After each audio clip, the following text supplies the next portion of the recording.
चिल्लर सब हेडिंग डालो तो पहले दो चर वाले रैखिक समीकरण योग। दो चर वाले रैखिक समीकरण योग, इसको इंग्लिश में क्या बोलते हैं? Pair of linear equations. Pair of linear equations, pair of linear equations in two variables. देखो ध्यान से अब समझने की कोशिश करना कि नाइन्थ में था दो चर वाला रैखिक समीकरण को हल करना। कौन सा हल करना? नाइन्थ में था एक चर वाला रैखिक समीकरण। क्या था नाइन्थ में? एक चर वाला रैखिक समीकरण। देखना ये सबको सॉल्व करने आता होगा। एक चर वाला रैखिक समीकरण का मतलब होता है ऐसा कुछ था 2x + 3 = 0। क्या सबको सॉल्व कर लेगा? क्या 2x बराबर कितना हो जाएगा? -3। तो x बराबर कितना? -3/2 हो गया कि नहीं हो गया? एक चर वाला, एक चर कौन था यहाँ पे? x। रैखिक समीकरण का मतलब, रैखिक का मतलब x का पावर, और समीकरण मतलब = 0। तो क्या ऐसा सॉल्व कर चुके हो? ऐसा सबको आता भी है करने में, कोई दिक्कत? लेकिन 10th में जो सिलेबस है वो क्या है हम लोग का? दो चर वाला रैखिक समीकरण योग। अब नोटिस करना थोड़ा सा अंतर क्या हुआ। 9th में क्या था? एक चर वाला रैखिक समीकरण, और 10th में जैसे आया कितना हुआ? दो चर वाला रैखिक। यहां तक तो सब कुछ सही मिला, लेकिन इसमें एक वर्ड नया एक्स्ट्रा ऐड हो गया। क्या? युग्म। समझ रहे हैं ना? तो युग्म क्या होता है? युग्म होता है जोड़ा। युग्म क्या होता है? मतलब दो चर वाला रैखिक समीकरण जो होगा वो दो गो रहेगा। क्या गो रहेगा? और उसको हल करने सीखना। उसी को क्या करना है? हल करने। देखो हम लोग को डेली लाइफ में ऐसा स्थिति आता है जब हमको दो समीकरण को हल करना पड़ता है। दो समीकरण नहीं, दो चर वाला रैखिक समीकरण युग्म को हल करना पड़ता है। तो तुम्हारे मन में आएगा कि कहां कहां जरूरत पड़ता है। हम जब बोले कि डेली लाइफ में इसका यूज होता है, तो मन में तो पैदा उठेगा ना कि कहां पे इसका यूज करते हैं। तो उसको समझने के लिए एक सिचुएशन क्रिएट करते हैं, उसका जवाब देना। ठीक है? मान लो कि राजीव लड्डू और रसगुल्ला खरीदने गया। एक आदमी है, ठीक है, जिसका नाम क्या है बताओ? राजीव। क्या खरीदने गया? लड्डू एंड रसगुल्ला। लड्डू एंड, समझ में आ गया बात को? और देखो बाइक तो आता है हवाई जहाज के। ठीक है, अब ध्यान से सुनना स्टेटमेंट करे बालक। यही तब सुनोगे अच्छे से तभी समझ पाओगे कि यूज क्यों पड़ा इसका। दो चर वाला रैखिक समीकरण योग पढ़ने का जरूरत क्यों पड़ा, रीजन पता होना चाहिए ना। तो देखो ध्यान से क्या करें। राजीव नाम का एक लड़का है, एक दुकान जाता है मिठाई का, और वहां जाके वो लड्डू और रसगुल्ला खरीदना चाहता है। क्या खरीदना चाहता है? लड्डू। और यहाँ पे लड्डू और रसगुल्ला जो होता है ना, दो चर हो गया। क्या हो गया? अलग अलग है ना, लड्डू अलग है और रसगुल्ला। अब ध्यान से सुनना, हम जो बोलना चाह रहे हैं, वह रसगुल्लों की संख्या का दुगना लड्डू खरीदना चाहता है। क्या बोले बताओ? हाँ, रसगुल्लों की संख्या का दुगना क्या खरीदेगा? लड्डू। अब इस बात को कैसे रखोगे? समझ रहे हो क्या बोल रहे हैं? जैसे पॉइंट में बोलते चलते हैं, ध्यान से लैंग्वेज लिखेंगे, फिर उसको मैथ्स के भाषा में लिखेंगे, है ना। तो लैंग्वेज में क्या बोले, वो क्या खरीदना चाहता है बताओ? रसगुल्लों की संख्या। रसगुल्लों की क्या? लड्डू का दुगुना। रसगुल्लों की संख्या का, रसगुल्लों की संख्या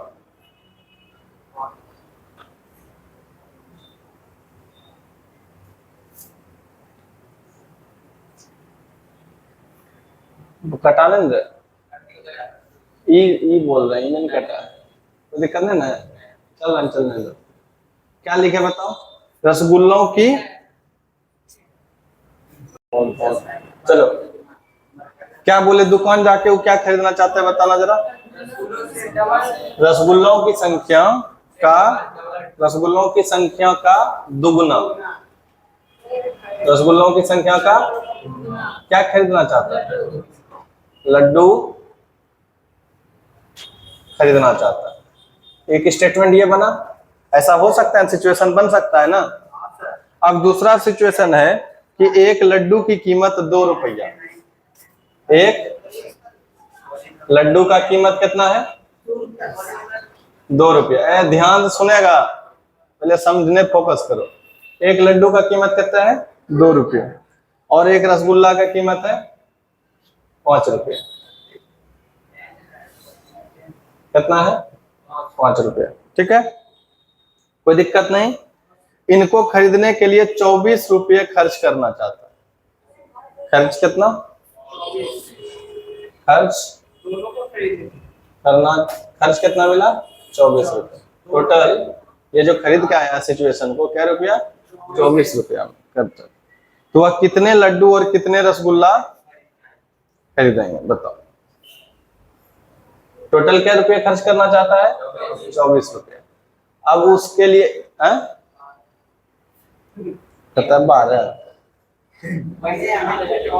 एक लड्डू का कीमत कितना है? टोटल खर्च कितना रुपया किया?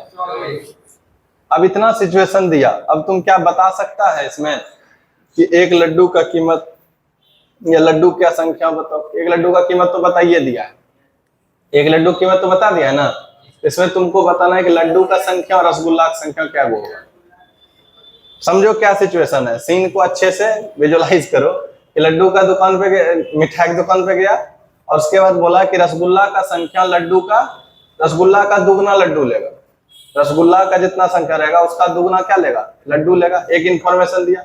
दूसरा बोला कि एक लड्डू का कीमत 2 रुपया है और एक रसगुल्ला का कीमत 5 रुपया है और टोटल खर्च कितना किया है? 24 रुपये। अब इसका इक्वेशन कैसे बनाएंगे सोचो? प्रतिस्थापन। पहले इक्वेशन बनाए जो तुम प्रतिस्थापन बना देगा। कहाँ प्रतिस्थापन लगाएगा जरा बताओ?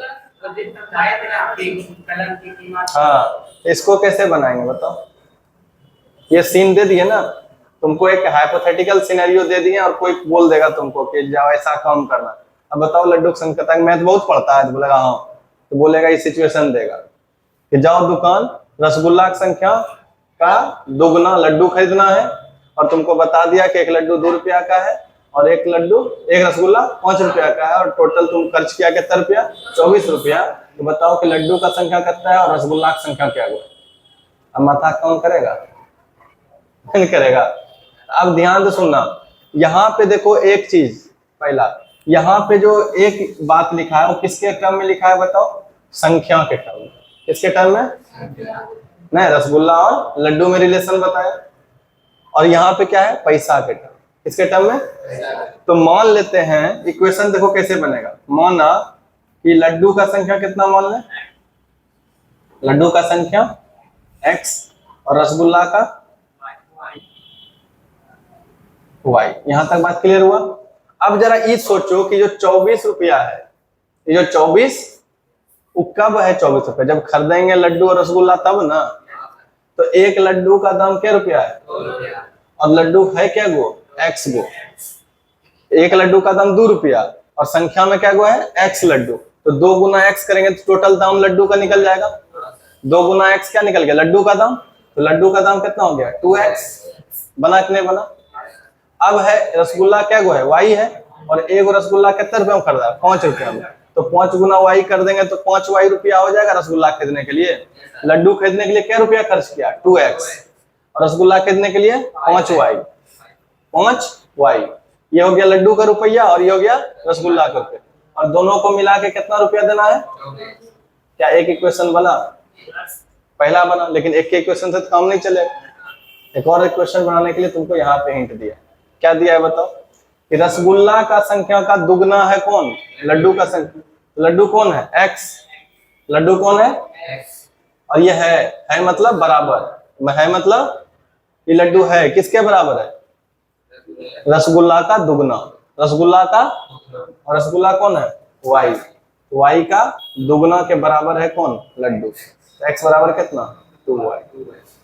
क्या ये बात समझ में आया? ये हो गया पहला इक्वेशन और ये हुआ दूसरा इक्वेशन। यहाँ तक कोई दिक्कत? अगर हम इसको सॉल्व कर देंगे तो क्या निकल जाएगा? नहीं निकल जाएगा? कर दे सॉल्व। तो देखो जरा, अभी प्रतिस्थापन विधि पढ़ाए थे ना, तो क्या करेंगे, पहले x बराबर कितना है 2y, x बराबर 2y रख दें इस इक्वेशन में। क्या है पहला इक्वेशन बताओ इधर, 2 इंटू एक्स के जगह पे क्या रखोगे 2y, x के जगह पे क्या रख दिए प्लस 5y बराबर कितना 24, दो दूनी 4y प्लस 5y बराबर कितना 24, 5 4 9y बराबर कितना 24, y बराबर कितना 24/9, 3 3 9 3 8 है, तो y बराबर कितना 8/3। संख्या में पॉसिबल है जे, लेकिन मैथमेटिकली पॉसिबल है ना। इसको निकालता तो कितना निकलता, 3 दूनी 6, 3 4 18, यानी कि 2.5 लड्डू से थोड़ा सा ज्यादा। y क्या है रसगुल्ला ना, तो 2.6 रसगुल्ला, मतलब एगो लेंगे दूगो बड़ा बड़ा दूगो रसगुल्ला, फिर एगो आधा काट के फिर थोड़ा सा दो, तब ना पूरा है, समझा। प्रैक्टिकली पॉसिबल है, डेटा दिया है गड़बड़, डेटा क्या दे दिया है, अच्छा देता तो सही सही निकलता। मैथमेटिकली समझ में आ गया ना कहानी। अब इसको निकाल दें, क्या फील समझ में आया कि क्यों पढ़ेंगे ये वाला 2 4 वाला रैखिक समीकरण। चलो अब लिख लो इसको, तब आगे बढ़ाते हैं। लिख लिया है ना, अब खाली एक पॉइंट को समझो ना। लिखो 2 चर वाला रैखिक समीकरण। 2 चर वाला रैखिक समीकरण क्या होता है, जैसे इसका जनरल फॉर्म क्या होता है, ax plus by plus c बराबर कितना 0। ax plus by plus c बराबर क्या, 2 चर है, 2 चर वाला रैखिक समीकरण। इसमें क्या, इसमें और कंडीशन भी लगाना पड़ेगा, जहां क्या बोलेंगे बताओ फटाफट, a b c ये सब जो बिलोंग्स टू है ना, मतलब ये है किसका अवयव है, आर मतलब रियल नंबर, रियल नंबर मतलब वास्तविक संख्या, ए बी सी क्या है वास्तविक संख्या, इसको बिलोंग्स टू पढ़ते हैं। क्या पढ़ते हैं, बिलोंग्स टू, मतलब ए बी सी किससे आता है, वास्तविक संख्या, किसका पार्ट है, वास्तविक संख्या का पार्ट, ठीक है। और इसके बाद एक और कंडीशन क्या रहेगा कि ए 0 नहीं होना चाहिए and B not equal to, अगर ए 0 हो गया तो एक चर खत्म, बी 0 हो गया तो एक और चर खत्म, तो 2 चर वाला तो नहीं बचेगा।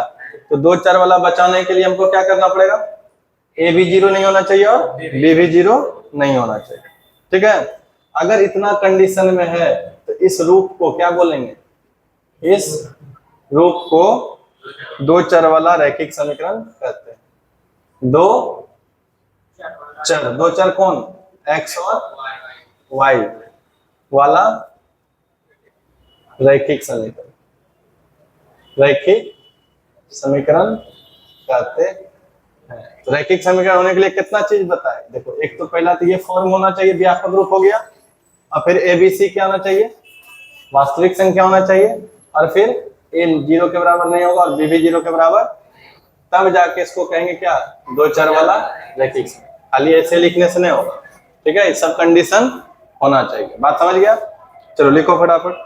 चलो इसमें बताओ, जैसे पहला है 2x माइनस 3y प्लस 5 बराबर 0, 2x माइनस 3y प्लस 5 बराबर, क्या ये रैखिक समीकरण है 2 चर वाला, है ना, कोई दिक्कत। दूसरा √2x plus 5y plus 4 equal to 0, फिर क्या होगा, -1/2x plus 3/5y minus 1 equal to, क्या ये 2 चर वाला रैखिक समीकरण है कि नहीं, है ना।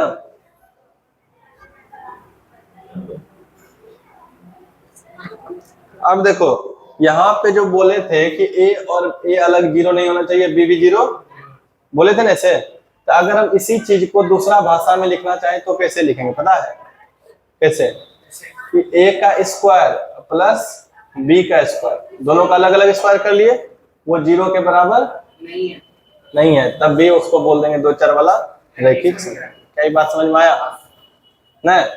या तो अलग अलग लिख दो कि a 0 के बराबर नहीं होगा, b 0 के बराबर, या तुम डायरेक्ट क्या लिख दो, a का स्क्वायर प्लस b का 0 के बराबर नहीं होना चाहिए। जैसे करके देखो, 0 कभी होगा, नहीं होगा, नहीं होगा। जैसे 2 का स्क्वायर 4 और फिर ये -3 का स्क्वायर कितना 9, -9 तो +9, +9 नहीं होगा। तो क्या हो गया, 4 + 9 13 हो जाएगा, 0 के बराबर नहीं होगा। चलो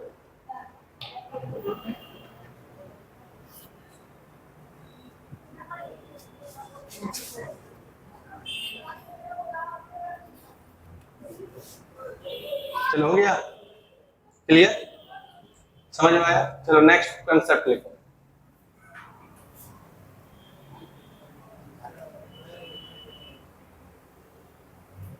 अगला हेडिंग लिखो, दो चर वाले रैखिक समीकरण युग्म।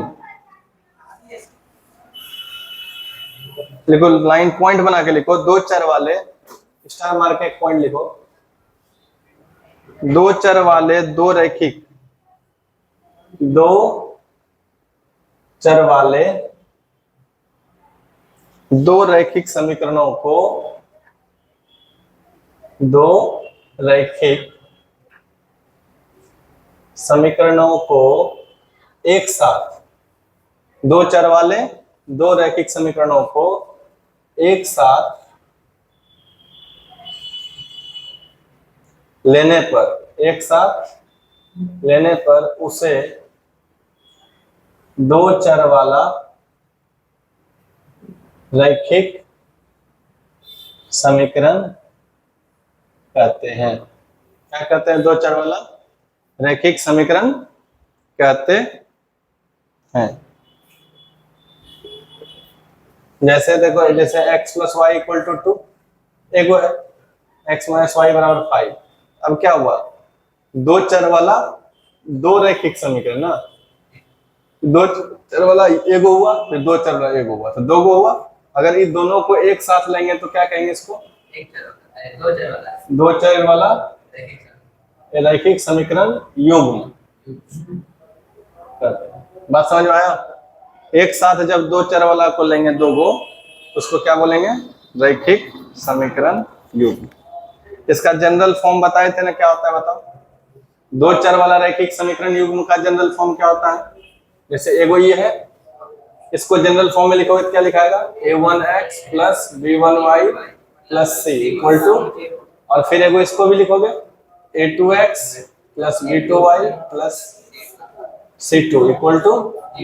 हो गया।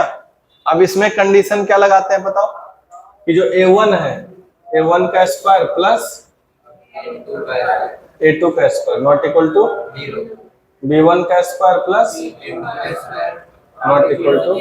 अगर ऐसा कंडीशन है तब इस दोनों को क्या बोलेंगे बताओ, तब इस दोनों को बोलेंगे एक चर वाला, दो चर वाला रैखिक समीकरण युग्म। क्या ये बात समझ में आया। कब बोलेंगे दो चर वाला रैखिक समीकरण युग्म, क्लियर हुआ कि नहीं हुआ। a1 और b1 में कम से कम एक शून्योत्तर है, a1 और b1। चलो अब लिखो हेडिंग, फिर नेक्स्ट पॉइंट लिखो, दो चरों में, एक और पॉइंट लिखो, दो चरों में, दो चरों में दो या अधिक, दो चरों में दो या अधिक, दो चरों में दो या अधिक रैखिक, दो चरों में दो या अधिक रैखिक समीकरणों को, रैखिक समीकरणों को साथ लाने पर, साथ लाने पर बना निकाय, बना निकाय सिस्टम। निकाय को इंग्लिश में क्या बोलते हैं, निकाय को इंग्लिश में बोलते हैं सिस्टम, और रैखिक समीकरण निकाय कहलाता है। रैखिक समीकरण निकाय कहलाता है। समझ में आया कुछ? क्या हुआ है? दो चर वाला रैखिक समीकरण निकाय। देखो यहाँ ध्यान से सुनो, इस पॉइंट को ध्यान से देखो तो रैखिक समीकरण निकाय। रैखिक समीकरण निकाय कब बोलेंगे बताओ? जब दो चर वाला, कितना चर वाला? दो या अधिक रैखिक समीकरणों को एक साथ लाने पर, एक साथ, जैसे मान लो कि हम लिखते हैं 3x + 2y = 5 लिख दिए, तो क्या दो चर है? रैखिक समीकरण है। क्या इसको रैखिक समीकरण निकाय बोलेंगे? आंसर है नहीं बोलेंगे। आंसर है निकाय करने के लिए ऐसा कम से कम दो गो होना चाहिए या दो से ज्यादा होना चाहिए। अगर हम इसको इसके बाद ऐसा लिख देते हैं 2x - y = 7, तो दो चर वाला रैखिक समीकरण है। क्या गो है? एक, दो है। तो कम से कम अगर दो गो है, इस पूरे को क्या बोलेंगे? दो चर वाला रैखिक समीकरण निकाय या दो चर वाला रैखिक समीकरण सिस्टम। ठीक है? या तीन को कर दें तब भी बोल सकते हैं। समझ में आया बात को? तीन को रहेगा तब भी कोई दिक्कत? बात यहां तक क्लियर आया? समझ में नहीं आया ये बताओ। ठीक है, चलो निकाय कब बोलेंगे? समझ में आ गया ना? दो चर वाला रैखिक समीकरण एक साथ होना चाहिए, दो या दो से कम दो होना चाहिए, कम से कम। अब बचा है ग्राफ। कल बचाएंगे, कल सिखाएंगे ग्राफ, आज नहीं सीख पाओगे। क्या? हाँ, इंची टेप के साथ आना।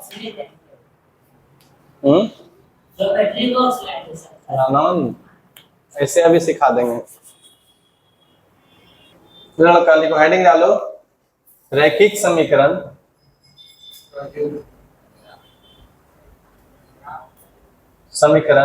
ax + by + c = 0। रैखिक समीकरण ax + by + c = 0 का आलेख, का आलेख, आलेख मतलब ग्राफ ही होता है। ठीक है, तो ग्राफ ऑफ लीनियर इक्वेशन, इसको इंग्लिश में क्या पढ़ोगे? Graph of linear equation ax + by + c = 0। ठीक है, इसका ग्राफ कितना? ध्यान से सुनना इसमें रे बकलोल सर। ग्राफ में लेते हैं पहले ax + by + c = 0। ये ना, इसका दो केस बनाएंगे। पहला, जब c 0 के बराबर नहीं हो, और एक बार c किसके बराबर होगा? ठीक है, और a और b तो 0 हो ही नहीं सकता। a और b तो 0 नहीं हो सकता। अगर a b और 0 हो गया तब तो फिर दो चर वाला रैखिक समीकरण ही नहीं बनेगा। तो अगर हम पहला ग्राफ के लिए लेके चलें कि c ≠ = 0 है, c 0 के बराबर नहीं है, तब क्या होगा? तो केस 1 बनाए पहले। केस 1 क्या होगा बताओ? केस 1 में c ≠ = 0, तो यहाँ पे देखो क्या लिखेंगे? ax + by + c बराबर, क्या कि c रहेगा। अगर c 0 नहीं है तो c रहेगा, और c अगर 0 हो जाता तो c हट जाता। बात समझा? तो क्या करोगे इसमें? जब x बराबर 0 लो, x बराबर क्या लो? 0। इस इक्वेशन में x बराबर 0 लेंगे तो x की जगह क्या रखोगे? 0 प्लस by + c बराबर कितना? तो बताओ by + c इधर कितना? 0 प्लस by + c बराबर 0। तो by बराबर कितना हो जाएगा? -c। y बराबर कितना होगा? -c/। समझ में आया कुछ? y बराबर कितना निकलेगा? -c/b। कब हुआ y बराबर -c/b? जब x होगा 0। तो अब सोचो जरा कि अगर हम इसको ग्राफ में खींचे और x है 0, रे लड़का, x क्या है? 0। तो y का वैल्यू कितना है? -c/b। तो x 0 कहाँ आता है? ओरिजिनेट ना, यहीं पे ना x 0 होगा। और y क्या है? कुछ ना कुछ तो वैल्यू है। तो y मान लो कुछ ना कुछ वैल्यू है, तो यहाँ पे क्या है? प्लस में माइनस में है। तो y की वैल्यू माइनस में नीचे रहता है कि नहीं रहता? कितना होगा? -c/। तो जो सपोज करो तो ये वाला पॉइंट होगा क्या? x हो गया यहाँ पे 0, और y वाला की जगह पे क्या रखोगे? -c/। नहीं समझ में आया? यही पॉइंट होगा रे, एक्स क्या हो गया यहाँ, और वाई की जगह कितना रखोगे, माइनस सी बटा, कोई दिक्कत हुआ, कोई कष्ट, ये पहला केस। और फिर क्या कर सकते हैं बताओ, जब y बराबर 0। दूसरा केस क्या लोगे, पहले x बराबर 0 किए, अब फिर किसके बराबर कर रहे, तो इधर रखोगे क्या बताओ, ax plus B into 0 plus C बराबर 0 हो जाएगा। तो क्या होगा इधर बताओ, ax प्लस 0 प्लस सी बराबर, ax प्लस सी बराबर 0, ax बराबर कितना, माइनस सी, तो x बराबर कितना, माइनस सी बटा, बोलो x बराबर कितना हो जाएगा, माइनस सी बटा। कोई दिक्कत हुआ किसी को कि कब होगा x का वैल्यू माइनस सी बटा a के बराबर होगा, जब y, तो अगर ये x वाला पॉजिटिव में नेगेटिव में, तो क्या इस साइड होगा, और x का कुछ ना कुछ तो वैल्यू है ना जी, यहीं पे ना होगा y 0, यहाँ पे मान लेते हैं 0, तो x कितना हो गया, माइनस सी बटा a, और y क्या हो जाएगा, ठीक, तो एगो ये था और एगो ये था, 2 पॉइंट मिल गया था, इसको ज्वाइन कर देंगे तो ग्राफ बनेगा कि नहीं बनेगा। तो क्या ये ग्राफ होगा कैसा बताओ, जब c 0 के बराबर नहीं है तब। बात समझ में आया, चलो बनाओ फटाफट, ना समझ में आ रहा है सबको।